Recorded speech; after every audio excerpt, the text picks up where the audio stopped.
pronouncing that correctly. You did a great job.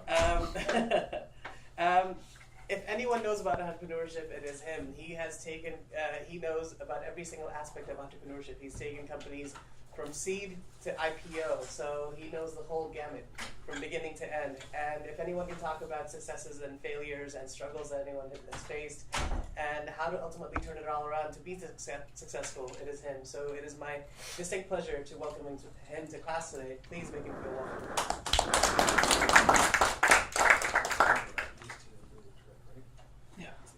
All right, so thanks for having me today. Some of you may know that I teach also over in EECS, and I also have done the V-Space competition. I judge for that, so do it. It's a great opportunity. If you have any questions, I can answer them. But today, I get to speak on one of my favorite topics, which is both success and failure. This is a really intimate, small group, unlike my other courses, of hundreds of students. So if you have any questions, please stop me. I'd be happy to answer the question. Winston Churchill was a great guy who often said, you can't succeed unless you fail. And my computer's just going to want to do its own thing today, apparently. But management, people think that in doing startups and managing and getting things started, that failure is some kind of accident. It's something that happened to you, that you're a victim. And the truth is, you're actually not succeeding unless you have failed. It's an actual process to fail. And the more you fail, two things happen. You get more comfortable with failing, and the second part is that it starts to make sense about what you achieve. Because if you just stumble into something and say, oh, I'm going to invent the cure for cancer. And you walk down the street and you find something, you pick it up and it's a formula and it's the cure for cancer. What have you really earned and learned? Not much. Most people have succeeded because they have a process of failure. Now, aspects of failure are that you're just a bad manager. Everybody can have that problem, right? You can go in, give people bad direction, not follow up with details. Bad management is a key indicator of failure. The market can cause you to fail. Good idea, great implementation, good execution. Market isn't ready for what you do. Now, long before you were all born, there was a product called a Newton, and it's the precursor to the iPhone. Steve Jobs invested a great deal of time in a thing called the Newton, and it wasn't time. It wasn't the right technology for the time, and it failed. And technology, because some things happen when they're, when you have the ability, these touch screens are a marvel of engineering. Back in the day, we didn't have a choice. There was no fingers, there was no capacitance touch. You had to do it with a stylus, and that was very inconvenient. The only people making those now are Samsung. Failure in management reduces your chances for success in market. If you fail at management, you will always inductively reduce your chances of success, because every time you go into market, you have to convince your customers, and consequently everyone who works with you, that your idea is actually really a good idea. And if you fail at that process, you're going to fail in market. That's not a bad thing. Sometimes you fail practically, because you go out and explain your vision, your idea, and what you want to accomplish, and people look at you and say, gosh, I don't know what you're smoking, but that ain't going to work. Happens, but you have to manage that nonetheless. You can't just give up. You've got to manage your way through the process. Does anybody know what this bridge is? It's a famous engineering study. You can tell this is an engineering deck, right? Anybody? The famous bridge? Huh? Verrazano. This is actually the Tacoma. You're right. This is the Tacoma. That's right. It's a single lane bridge. It's a Tacoma. This thing broke because everybody engineered it and then realized later that the wind harmonics could cause a problem, and it actually disintegrated. It was a failure of the environment. They didn't know about the engineering required to withstand wind shear. That's why that failed. So a lot of people call that the greatest failure. It turns out it was a great experiment. It saved us all from dying on the Bay Bridge. So remember, whenever you're going to start a new business, focus on the business. I'm not going to read through all these slides because I want to give you some other input. But focus on the philosophy of what you're doing and how important it is for you to get the thing done. Because it's always a force of will. It's your force of will. If you're starting something, it's you getting up in the morning saying, I'm going to do this. It is hardly somebody telling you to do it, otherwise you're an employee, right? So it's a force of will. Other things on this you can read. I can send the deck for you later. But strong leaders always earn respect. And let me tell you something. Earning respect doesn't come because you're a practical expert in everything and it just came to you easy. You have to be a resource for everyone. You have to know what it's like to fail and help everyone else through the process. Because if you don't, you're not going to get them to their best potential. Everyone has something wrong with them or where they're at in their life. They got up bad on a morning, didn't have enough coffee, right? How many of you are bad coffee drinkers? Without it, you can't get through it. How many? See? Now somebody here's lying. Only one of you raises your hand? No, you've got to be prepared. But I always like this question. Can anybody tell me why you always have this metaphor? Why is everything always associated with war? You never hear anybody getting up in the morning and say, man, we're going to go piece our way into market. Right? You're going to battle your way into it. You're going to be successful because of some war. Can anybody tell me why it's always a war metaphor? Yeah. I feel like there's some element of like a team going out and a team battling. Right. There's organizing a team, right? It's about the team dynamic. Anybody else? No, you got it. That's good. Anybody else? Yeah? You're fighting for a market share. You're fighting for market share, right? It's always a battle, endless battle. Yeah. You're always dealing with conflicts? You're always dealing with conflicts, exactly. Yeah. An opposing force that you're dealing with. Right, exactly. An opposing force, right? You got all the points, you're just missing one. Because, as a group, someone's going to fail. Someone's going to fail in this battle. You just don't want it to be you. Right? You got to be aware that failure is always lurking around the corner. But failure has a measure. It's absolutely something you can measure. Now, what's interesting about this slide, you can forget all the details about how many fail and when. These stats are a little old, but trust me, the curve doesn't change. Approximately 70% of those founders whose businesses closed viewed their startup efforts as unsuccessful. They left their business feeling unsuccessful. Instead of saying, I learned from that and I could do better next time. The real serial entrepreneurs, the people who get up every morning and do it again and again and again, I trust you me, are not the people who got up at Kickstarter, bought a bunch of Gucci handbags on the proceeds, and then called it good. They're not. Okay, they're the people who get up and see every effort as a success, even if it's failure. Now, of those that you might find who survived, you got Steve Jobs, obviously, but what you probably don't know is how many times he failed. How many of you know that Steve Jobs failed? Okay, why? Why did Steve Jobs fail? What did he fail at? I don't know. But you raised your hand. He doesn't make good management. Okay. Yeah. Yeah, he wasn't a great manager. Yeah. Okay, any other? Who else had their hand up? Oh, Jordan. It's my sleep setting, I think. Yeah? What? People didn't believe in his vision. Okay. No. A lot of people don't believe in his vision. Yeah. Got fired from Apple. Got fired from Apple once. That's a good failure, right? He got fired from the company that's now arguably one of the most wealthy companies in the entire world. Back there. Who else? Yeah. Like at first he failed in college. He dropped out. And then he failed with his team. He got in a lot of fights, and then his first business failed too. Which one was that? The Newton? Huh? The Newton? No. See, I figured you were listening good, but I got you on that one. It was close. It was Next.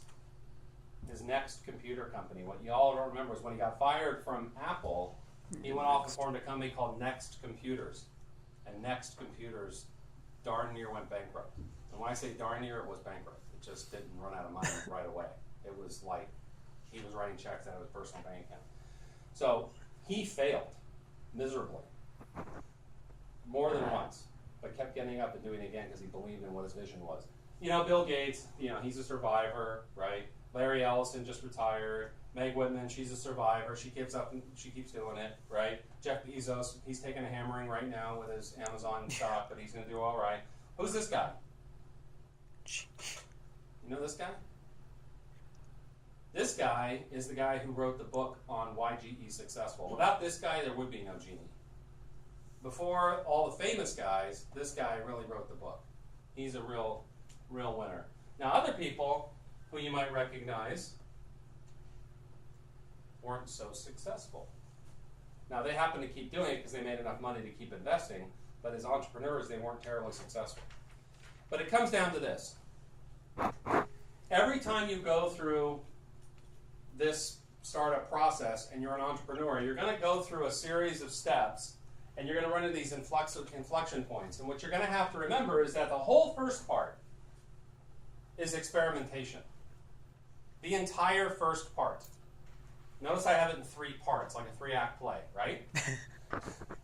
The entire first part is you totally getting screwed up.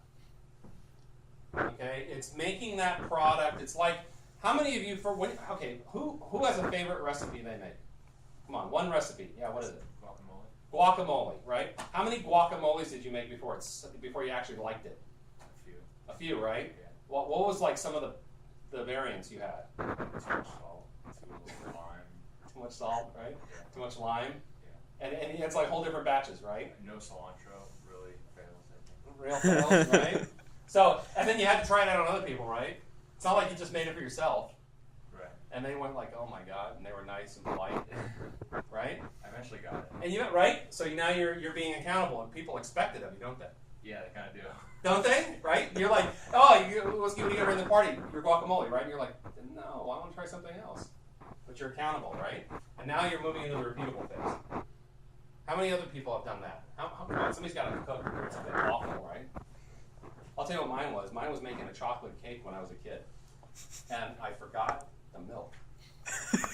I don't know how I did it, but I don't know what I did. I made something else and forgot either the right amount. I don't remember now, but my mom loves to tell the story. It was awful. And it was just this pancake of flour and sugar and egg.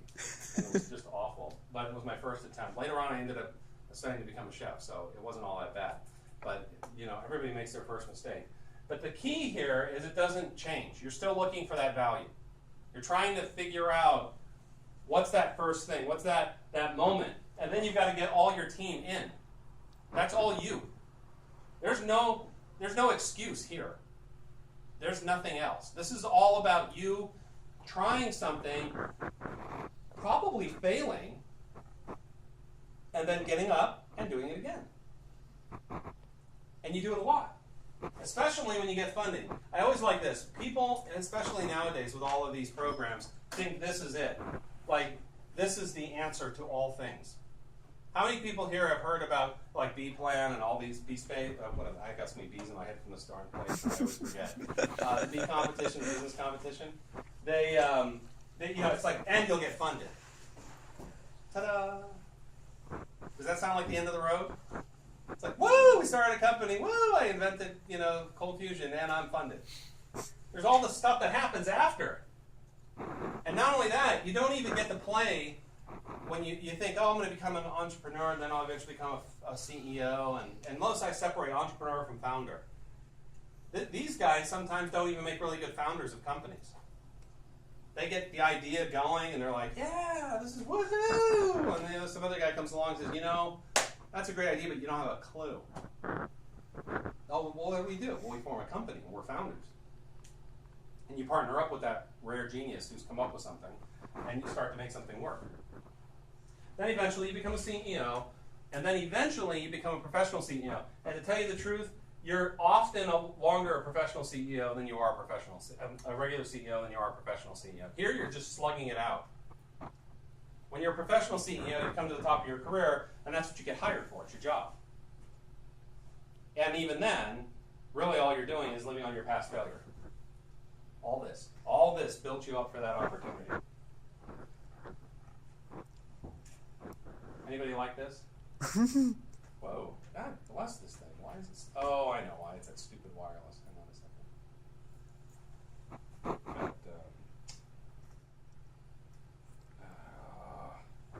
All right, we'll just have to wait until the stupid web thing kicks on.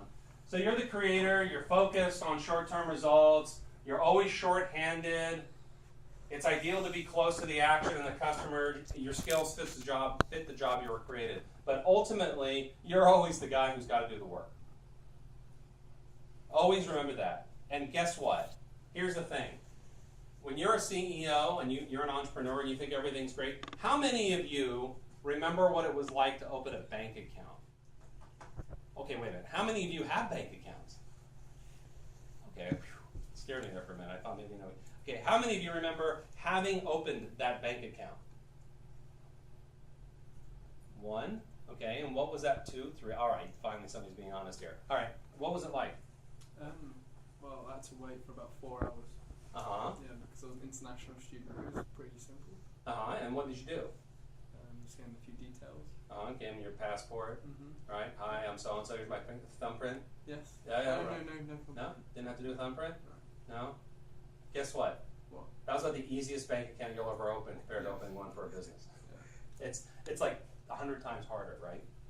And what's going to happen is you're going to realize, wow, I opened a bank account before. It was easy. I walked in, I gave my passport. Christ, how easy, right? And then they come in, well, we'd like an incorporation statement. Where's your business license? Where's all these things? And you're like, what? What? I just wanted to open a bank account. I got some money. Here's a check. And they're like, no, it doesn't work that way. So then you go out and you go down the city. And you're like, well, can I have a business license? They go, great. Can you write us a business check for your business license? No, I actually came here to get the checking account. Well, really, because that's not the way we normally do it. But you can do it that way. But usually you go on, well, that's not what they told me. Well, you got to go back and get a business account. And this little game happens like through your entire career, where you think it's easy and you think, oh, I got this wired, I got this wrapped. And it turns out, not so.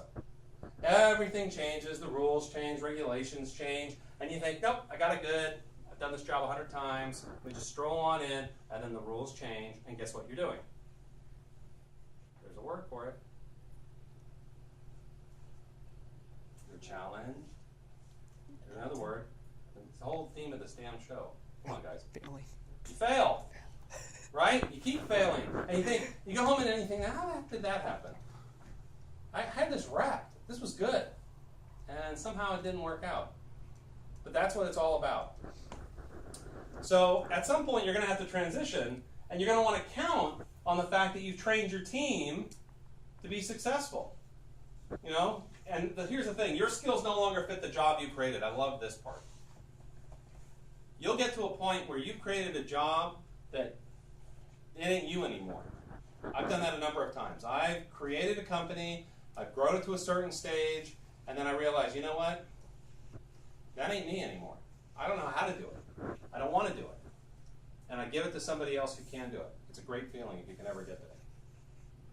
So one of the things you want to do, I'm going to kind of go through this a little bit fast. Now you always know if you've hung on too long by doing these things. Anytime you can resist delegating, or you're overseeing projects and you're like being a micromanager. How many people have had a micromanager in their career?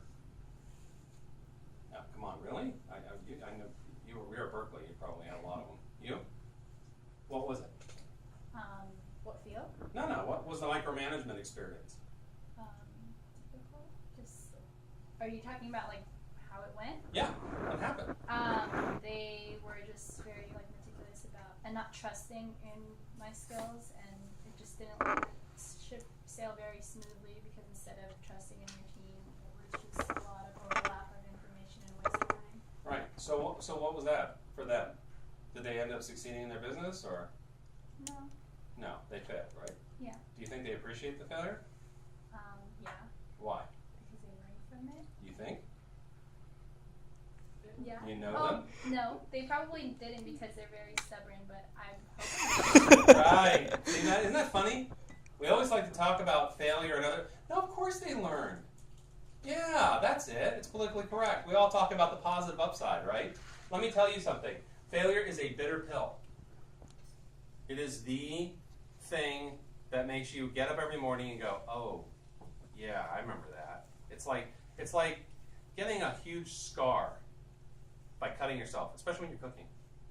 And then you'll be like, oh, yeah, I got to pull my fingers back. It's that thing that's always in the back of your mind if you're smart. I know people who are chronic failures. People who just can't seem to get the message. And they're constantly diving into projects and they just fail. And you're like, what? Why do you do that? And they're like, whoa, you're wrong. This building's wrong. The air, wrong. Oh, it's timing, bad time for me. You're like, you can't always be wrong. I mean, everything can't be wrong, right? And they're like, no, really. You know, in fact, you're telling me something that's wrong, so I don't want to hear from you anymore. I can't tell you how many times that happens, right? So you want to take those times and really try to learn about failure and why it's important, but don't stick around so long that you can't benefit from the knowledge. Lovely air bears. You can stop anytime now. Numbers, clear focus. These are all attributions of failure. If you lack any one of these things, you're probably going to suffer, right? Especially if you're an entrepreneur. Lack of energy. Don't be respectful. Don't have a clear focus. Be inconsistent. Inconsistency is probably the number one thing that kills when you're trying to lead people. They like to know that they can expect a certain amount. Now, it doesn't mean you have to respect their need for consistency.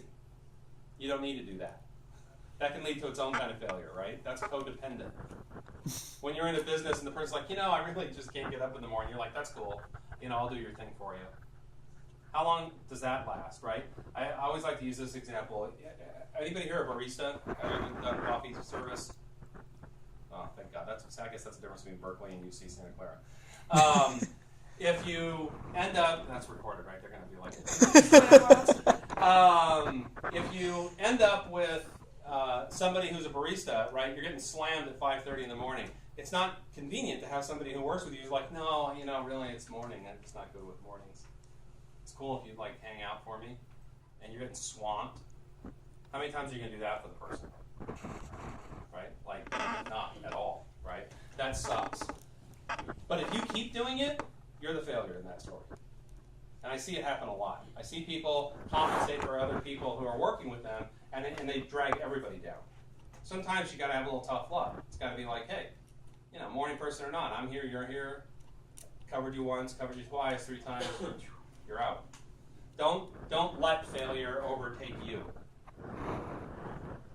So remember, 6 out of 10 teams usually fail. That's not just the statistics of teams, it's also the statistics. Actually, that's a good statistic for startups.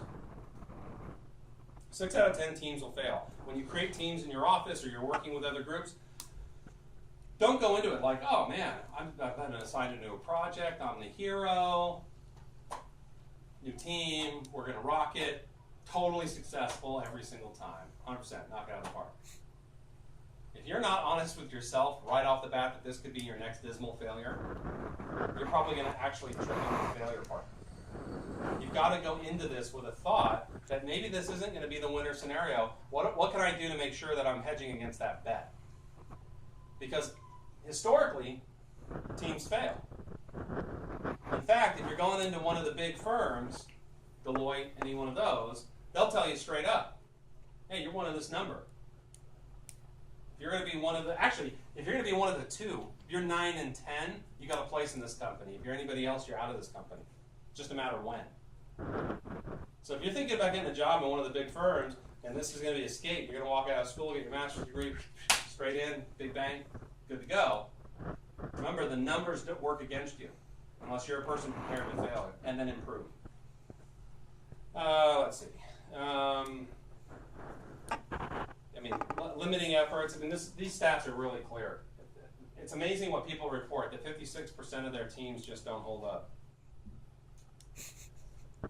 Let's see. Closing tips. So prepare for the next steps of your company, your life, every single day. Do not wait. I am telling you from aged senior experience that if you wait, it crawls up on you quick. Luckily, I'm not a guy who waited. I got lots going on. But I see a lot of people who at 50 years old start looking around saying, wow, what did I accomplish? Well, I don't know what you didn't accomplish, but I can tell you what you're not going to accomplish. You're too late to the game. You've got to be on it constantly. That is critical. Always be looking for that opportunity. Don't always think, it's next weekend. Oh, next week. Oh, I can put that off, because it catches up to you so fast you won't believe it. Always have, I always like this one, be a good citizen. I'm going to skip the middle one. Be a good citizen to your stakeholders. Everybody you work with, including and especially your customers, are your stakeholders. They are the people who are investing in your opportunity. If you think that customers aren't your opportunity, then you've got a problem right off the bat. They're always your opportunity. They're always your key partner. They're the ones who are eventually going to pay you and be with you the longest. A lot of my customers are repeat customers no matter what industry I've been in for 25 years. I call them up today. I'm selling them something completely different. I'm like, hey, I started a new company. Here's what I'm selling. They're like, yeah, I'll give it a shot. Because they've been with me all these years and they know that the products I produce I'll stand behind. So you always have to be constantly on that good citizen behavior model, and especially with venture capitalists. I mean, I've had a failure. Totally blew a company up, not in the 2007 time frame, 2006, 2007. Economy downturn, missed the window, screwed up the messaging. God, it was awful. If I could have picked any, after, 7 startups and being a venture capitalist, I went in and absolutely screwed it up. And in the screwing it up, I realized, wow, at least I can make everybody happy. I can go ahead and see my board and say, hey guys, we're losing millions of dollars, but there's an upside. We might get it back. And that's a hard thing to sell, but those are your stakeholders. You want to stick with it. Always exit gracefully, one way or another. Try to be nice with me. There's no point in being what they say, a dick, right? Don't try to be really, really bad at your behavior, because it doesn't pay. There's no point in slamming your fist on the table and saying, I quit, man. You can't fire me, I quit. That's right. That's not going to help, right? It's much better just to say, I hear you, I get it, it didn't work out, I'm out the door. Trust me, never pays otherwise. Any employee who's ever thought they can negotiate with me, and this has happened a couple times, they walk in and say, hey, I got up this morning, gotta tell you, I think this whole thing's just wrong. I think it's wrong, I think you're wrong, didn't give me enough direction, you're a bad manager, and here's how we're gonna handle it. I quit. And wow, you serious about this? And they're like, yeah. I said, well, I didn't think we had that bad a relationship. Are you sure? And they're, yeah, I'm sure. I'm going to quit. I'm like, oh, okay, awesome. Let me get on the phone, get your last paycheck, get your package, you're on your way out. And they're like, wait a minute. Aren't you going to counteroffer? Nope. You're pretty sure about this, and I'm proud of you for making a strong decision. And it's time to go. I'm not going to be bad. I'm not going to try to talk you out. You need to go. So bye. You'll never see anybody so shocked in your life as they thought, what? But I thought this was going to be my chance. I was going to get, in there, vet my grievance, and then get my peace. It's like, no, that's not going to work. Because if you're going down that road, go. Peace be with you, and on your way. Because that's really the only way to go gracefully. Otherwise, you're going to drag everybody down with you. So in short, on this one, take the power you start with and convert it into letting go and letting everything go so that you can really fail with success. I mean, just let it go. Just go into something and say, I'm going to try X, and if it fails, well, I'll get up and do it again. Now, how many of you know how to ride a bicycle? Almost everybody. Almost everybody. Everybody? You know how to ride a bike? No, you don't? You're just raising your hand? Yes! Okay, just checking. All right, so how many of you fell at least the first 3 times when you rode a bike? Like everybody, right? Pretty much everybody. And you still got back on that damn thing and kept riding, right? And I'll bet you about halfway through your bicycle career, you fell down again and really screwed yourself up, right? Right? I mean, how many people just totally carved themselves up when they were a teen? Yeah, look at this in the back, right? Yeah, and bad? Fell into a ditch. Fell into a ditch. Isn't that pretty epic, huh? Hurting them? It was pretty bad. Yeah, were you 911 or not? No, just kind of like stumble home and get a lecture. But you rode again? Yeah. Yeah. See, I got a friend of mine who's like that. He rode, he's crazy. He's one of these total immersion guys. He gets into something or other. And obviously I like to talk and do it a lot. And I had my wisdom teeth operated on. And I had my jaw wired shut. They had to fix everything and wire it shut. He was riding his bike, Gonzo, down Woodside Road over across the bay, and fell off and hit a tree, broke his back. So here the poor guy's in a body cast, and I happened to be on the same floor with him the same day. So I walk by, and here the poor guy's like this, right? And he's like, oh, hey, Steve, and I can't talk. And he said, this has got to be the weirdest thing in the world. Here you are, I can't move, and I can't talk. He says, when's that ever going to happen again? I'm like having to write notes. But he's riding again. I mean, that's perseverance, I tell you. But you need to do that with everything you do. So I'm going to shut this off because this is all just words. When you get into the real bits of business, you want to make sure that you have a complete understanding of who you are and why you're trying to get something done. I can give you a much better example of personal because that's the point of this topic. Usually, yes. The little ones I always get screwed up. So a long time ago, I worked for a company, Siemens Medical Systems, and things weren't going right. It was another one of these 6 and 10 team things. It was awful, and it's a big company, right? And I go in, and it was just a horrible week. I told my wife this is not going to work, and I was a startup guy. I'd already had a startup when I was 24 years old, so I'd already had a company. It was successful. Everything was great. Plenty of money. I was doing fine, but this company was a requirement I jumped into, and it was just not successful. So I go in, and I'm talking to my boss, and we're just up to it. We're like this, like, And I finally said, look, I'm going to go home over the weekend, but I got to tell you, this is just not working for me. Okay, whatever, think about it. So I come in, full head of steam on Monday. I thought about it all weekend. I told my wife, that's it. I'm done. I'm going to lay the law down, and that's it, right? So I walk in, and I talk to my district manager, and I said, hey, we got to talk. He goes, great, come on in, I want to talk to you too. I'm like, awesome. So I sit down, I says, are you ready for this? And he goes, yeah, I'm ready. He says, so why don't you go first? I go, all right, I'll tell you what. Here's the action plan of change I think we need in this company. And here's the way I want to see it happen. Blah, blah, blah, blah, blah. I have this whole little plan. I'd written it down on my little yellow sticky note. And I'm all, bombing, right? I'm standing up at the other, that's and this, and this, and this, and this, and this, and this. And then we're going to do this, we're going to do that. And here's my action plan. If you approve it, I'm on it. Is that it? Yeah, that's it. Okay. Sounds pretty good.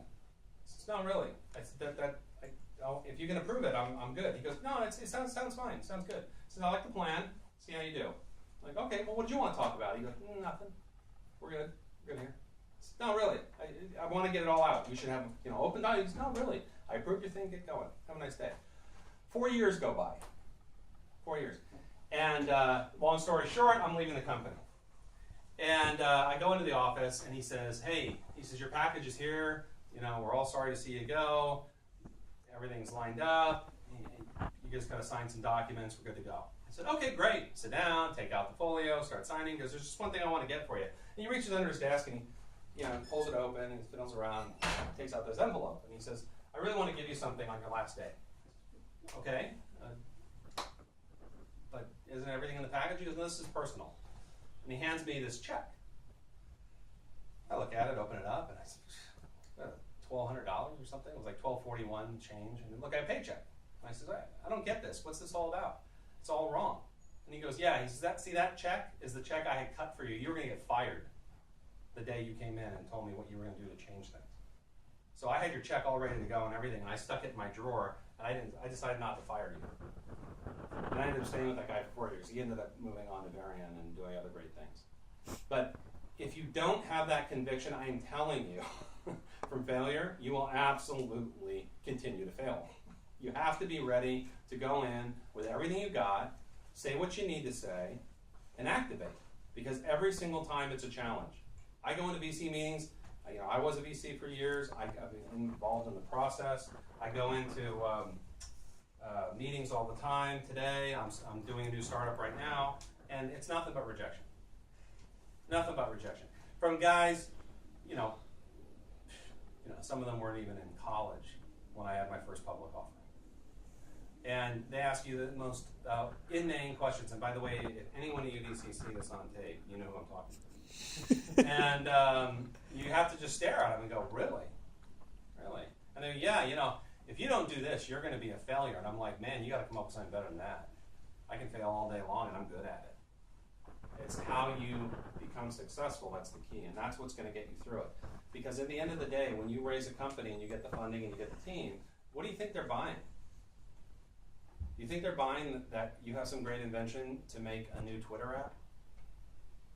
In fact, how many people know what most of these companies started off as? Anybody? Do you know what Facebook actually started off as? Twitter? Yeah, see, you don't. You know what Nokia started off as? No? How about a lumber company? I mean, these companies start off being things that you have no idea what they were. It's the team who changed the vision and got the job done. They failed or were failing at something, realized it, took corrective action, got out ahead of the market. That's always the way it is. You can be in business 100 years, and the market will change, and then you'll be perceived a failure. Unless you take change. By the way, does anybody know how much Microsoft makes off of Android? How many Android users here? 3? 4? Do you think you're sticking it to the man by using Android? No? What, it's just a better phone? Yeah. Yeah? Better than Windows? Windows Phone? Yeah. Yeah. Oh yeah, better than Windows? Do you know how much Windows phones makes from Android phones? How much? Billions. $2 billion a year in licensing agreements. $2 billion. That is taking it back. That company knows how to make money regardless of how they make money. I mean, they really get into it. They knew their phones weren't going to be doing great, so they just ended up figuring out how to make money off the guys who were trying to cut their market out, and they've done a great job. That's a great tactic. They're making more money for free than they make on. I think their phones are actually losing money still. I think I'd have to look at the numbers, but I think net they're losing money, but they're making money from Android phones. If that isn't the worst thing ever. Huh? All right, so let's ask questions. It's almost 8 o'clock. You guys gotta ask a question. Like, when can I go? Yeah. Do you deal with early startup and say you are the founder and there is some other guy, there's the founder, and the other guy is dragging the team down? How would you deal with that? Yeah. First, you want to try to show what the opportunity is. I'm a big fan of showing the opportunity. This is what we're going for. This is where this goes. In general, these are the things that you'll benefit from or the market will benefit from. This is what this is all about. Do you still buy into that? And then often the person will say yes no matter what, right? And at some point, it gets to be where it's not about opportunity, it's about performance. Could you please do this? Could you please do that? And that person doesn't perform those duties. And at some point, you really have to ask a question, why are you here? Is it for the money? Is it for the glory? What is it?